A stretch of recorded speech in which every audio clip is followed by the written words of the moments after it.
Hi friends, welcome to Rithya vibe. இன்றைக்கி நம்ம புதினா சட்னி தான் பண்ண போகிறோம். எப்படி பண்ணுறதுன்னு பார்க்கலாம். ஒரு பேனில் ஆயில் ஊற்றிக்கோங்க. ஆயில் சூடானதும் 1 ஸ்பூன் கடலைப்பருப்பு, 1 ஸ்பூன் உளுந்து, இது ரெண்டையும் எண்ணெயிலே வறுத்துக்கோங்க. கலர் லைட்டாக சேஞ்ச் ஆன போதும்.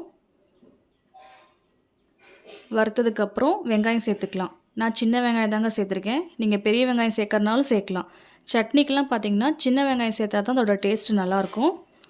அது கூடவே பூண்டு சேர்த்துக்கலாம். காரத்துக்கு 2 வரமிளகா சேர்த்துருக்கேன்.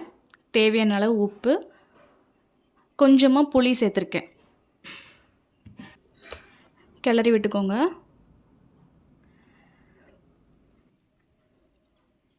இது கூட சின்ன சைஸ் தக்காளி தான் சேர்த்துருக்கேன். உங்களுக்கு புளிப்பு அதிகமாக வேணும் அப்படின்னா நீங்கள் பெரிய சைஸ் தக்காளி சேர்த்துக்கோங்க. இது வெங்காயமும் தக்காளியும் ஓரளவுக்கு வதங்கினதுக்கப்புறம் நம்ம புதினாவை சேர்த்துக்கலாம். இந்த புதினா கூடயே நான் கொஞ்சமாக கொத்தமல்லியும் சேர்த்துருக்கேன்.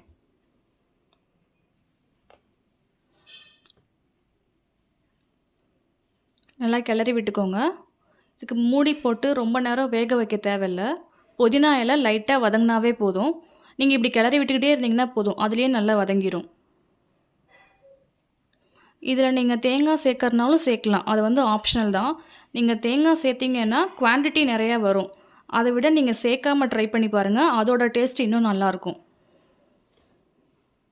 இப்போ பாருங்கள், கிளறி விட்டுட்டு இருக்கும் போதே நல்லா வதங்கிருச்சு.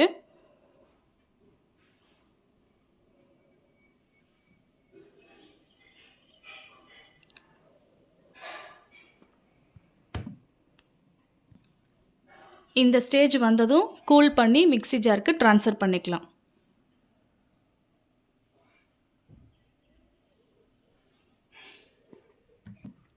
நீங்கள் தண்ணி ஊற்றி ரொம்ப லூஸாக அரைச்சிடாதீங்க. கொஞ்சம் திக்காகவே இருக்கட்டும். அப்போ தான் டிஃபனுக்கு ரைஸ்க்கெலாம் வச்சு சாப்பிடும்போது நல்லாயிருக்கும்.